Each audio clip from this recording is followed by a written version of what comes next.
Hello दोस्तों, tax आज में आप लोगों का स्वागत है। मैं हूं हिमांशु शाक्या। आज आया हूं एक नई वीडियो के साथ। आज की हमारी वीडियो का टॉपिक है how to use Zoho Books for payroll management. तो आज हम बात करेंगे कि आप जोहो बुक्स के थ्रू अपना पेरोल को कैसे मैनेज कर सकते हैं। तो सिंपली सबसे पहले आपको लॉगिन कर लेना है। लॉगिन करने के बाद जाना है आपको पेरोल वाले सेक्शन में। इस पे क्लिक करोगे तो यहाँ पे आ जाएगा एक्सेस पेरोल। सिंपली आपको इस पे क्लिक कर देना है। इस पे क्लिक करने के बाद एक सेपरेट टैब ओपन हो जाएगा जिसमें आपकी बेसिकली सारी पेरोल की डिटेल आपको शो करेगी। ठीक है, अगर आपने ऑलरेडी जोहो बुक्स में डिटेल डाल रखी है तो सिंपली आपको यहाँ पे आपकी सारी डिटेल फैच करेगी। अगर नहीं डाल रखी है, ठीक है, तो आपको यहाँ पे पहले डिटेल डालनी पड़ेगी अपनी एंटिटी की, उसके बाद ही आप डिटेल्स आगे एक्सेस कर सकते हो। तो सिंपली अगर आपको डिटेल डालनी हो अपनी एंटिटी की तो कैसे डालोगे?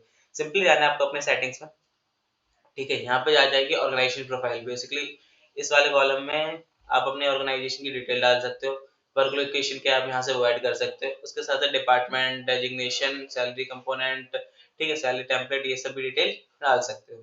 ठीक है, तो बेसिकली आ जाना। हम सपोज करके चल रहे हैं कि आपकी डिटेल ऑलरेडी सबमिट होगी क्योंकि हमने जॉब बुक्स के थ्रू डायरेक्ट आ रहे हैं जॉब पेरोल पे। तो इस पे आना है आपको। डैशबोर्ड में बेसिकली आपको एक समरी शो करेगी। यहाँ से आप देख सकते हो जो आपका नेट पे आएगा वो, ठीक है, पेमेंट डेट होगी वो, और नंबर ऑफ एम्प्लॉय भी आपके कितने हैं।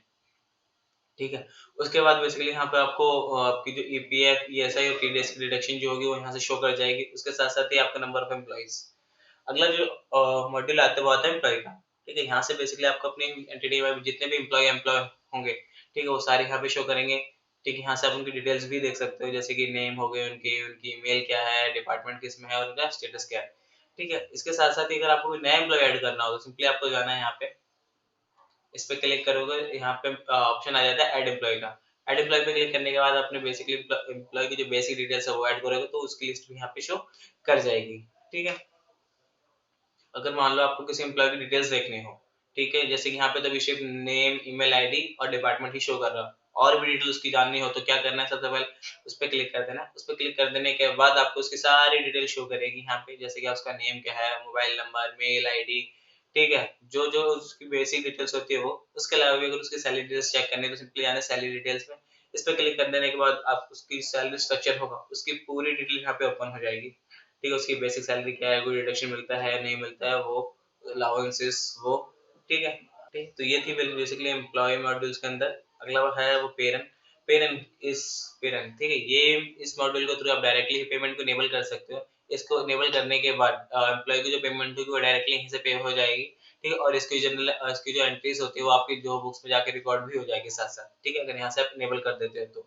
और उसके साथ साथ ही जो भी आपकी पेमेंट हुई होगी पेरोल के थ्रू पहले भी, ठीक है, वो आपको यहाँ पे पेमेंट पेरोल हिस्ट्री में शो करेगी। यहाँ से आप देख सकते हो आपकी जितनी भी पेमेंट पहले की हुई होंगी वो।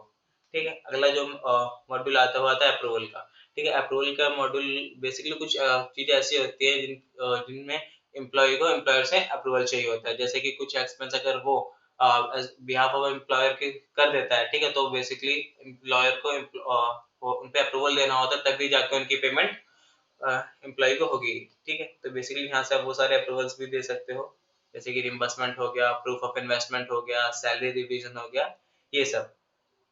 ठीक है, अगला जो मॉड्यूल आता है वो आता है फॉर्म 16 का।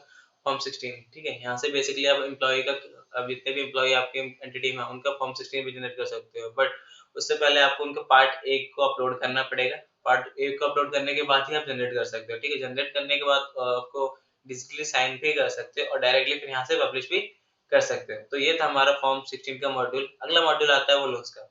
ठीक है, कई बार क्या होता है ना, एंटिटी जो अपने एम्प्लॉय को लोन भी प्रोवाइड करती है, ठीक है, तो उनकी लोन की डिटेल जितने भी लोन चल रहे होंगे वो सारी यहाँ पे शो करेंगी। अगर ये जैसे कि, ठीक है, इसके साथ साथ ही अगर आपको कोई एम्प्लॉय को अपने नया लोन दिया तो वो उसकी भी एंट्री आप यहाँ से पास कर सकते हो। ठीक है, वो कैसे करनी है वो मैं आपको बताता हूँ। सिंपली आना है आपको मैनेज लोन पे। यहाँ इस पे जाकर तो आप जितने भी आपके टाइप के लोन होंगे वो आप यहाँ से देख सकते हो। ठीक है, जैसे कि एडवांस सैलरी हो गया। आगे इसके अलावा भी कोई और लोन देना चाहते हो अपने एम्प्लॉय को, जैसे कि पर्सनल लोन हो गया, प्रॉपर्टी लोन हो गया, होम लोन हो गया, या फिर और कोई टाइप का लोन, तो आप यहाँ से जाके क्रिएट लोन पे करके लोन का नेम और उसका परक्विजिट डेट क्या होगा वो डालने के बाद सिंपली सेव कर सकते हो। ठीक है, अब ये तो होगी बेसिक लोन की डिटेल। अब वो एम्प्लॉय के नाम पे कैसे करना हो तो सिंपली जाना है क्रिएट लोन पे। यहाँ पे डालना है लोन का नेम।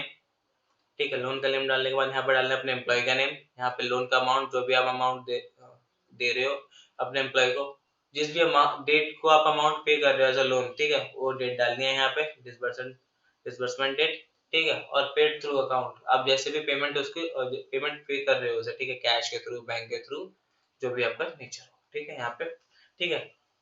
रीजन क्या है लोन का, वो उसको डालने के बाद सेव कर दोगे तो सिंपली यहाँ पे वो डिटेल्स आ जाएगी, ठीक है। तो यहाँ वो यहाँ पे वो सारे लोन शो करेंगे, और जैसे जैसे आप उनकी किस्त उनकी इंस्टॉलमेंट कटती जाएगी तो यहाँ पे लोन का अमाउंट भी कम होता जाएगा, ठीक है। अगला जो सेक्शन आता है वो आता है रिपोर्ट का, ठीक है। इस वाले सेक्शन के अंडर आप बेसिकली जो आपने पेरोल की वो सारी रिपोर्ट्स देख सकते हो, रिपोर्ट के थ्रू आप देख सकते हो, जैसे कि यहाँ पे आगे रिपोर्ट्स के कुछ जनरेट होते हैं ऑप्शंस, जैसे कि पेरोल ओवरव्यू, ठीक है, स्टैट्यूटरी ओवरव्यू और एम्प्लॉय ओवरव्यू, ठीक है। एम्प्लॉय ओवरव्यू के अंदर बेसिकली आप जितनी भी रिपोर्ट्स देखोगे उसके अंदर एम्प्लॉय के अकॉर्डिंग की रिपोर्ट्स जनरेट होगी। स्टैट्यूटरी रिपोर्ट के अंदर बेसिकली उन सारी पेमेंट के थ्रू वो रिपोर्ट जनरेट होगी जो आपको किसी लीगल अथॉरिटी को करने होंगे, जैसे कि ईपीएफ, ईएसआई, ठीक है, पीटी पेमेंट, ये सब, ठीक है। पेरोल ओवरव्यू इसके अंदर बेसिकली आपको सारी जो रिपोर्ट होगी, ठीक है, वो कंसोलिडेट बेस पे जनरेट होगी एक साथ।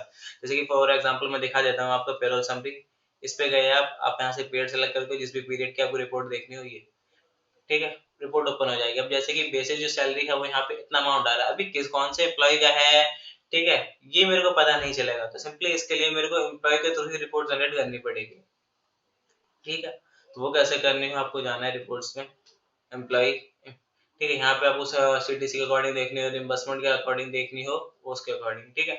जैसे फॉर एग्जांपल मैंने इस पे क्लिक कर दिया, अब मेरे को जो रिपोर्ट शो करेगी वो सीटीसी के अकॉर्डिंग शो करेगी। मैं चाहूँ तो यहाँ से पीरियड भी चेंज कर सकता हूँ, ठीक है, ये, ठीक है, यहाँ से मैं फिल्टर लगा सकता हूँ उसके अकॉर्डिंग, ठीक है।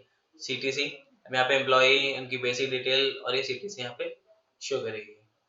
अब जैसे कि अभी जो आ रही है वो मंथली वाइज आ रही है, अगर मेरे को ईयरली वाइज देखनी हो तो सिंपली इस पे क्लिक करना है, शो ईयरली प्रोजेक्शन, इस पे क्लिक करने के बाद जो आपकी सीटीसी होगी वो एनुअल बेसिस पे जनरेट हो जाएगी, ठीक है। उसी तरीके से आप ईपीएफ, ईएसआई या फिर कोई और सेक्टरी रिपोर्ट भी जनरेट कर सकते हो, ठीक है, और जनरेट करने के बाद सिंपली आप उसको यहाँ से एक्सपोर्ट भी कर सकते हो, ठीक है। अगले सेटिंग्स तो मैंने बताई दी आपको, यहाँ से जाके बेसिकली आप अपने ऑर्गेनाइजेशन की डिटेल्स डाल सकते हो, ठीक है। तो ये था हमारी आज के वीडियो का टॉपिक, ठीक है। आई होप आपको समझ आया हो कि हमें पेरोल का कैसे मैनेज करना है। तो मिलते हैं एक नई वीडियो में एक नए टॉपिक के साथ।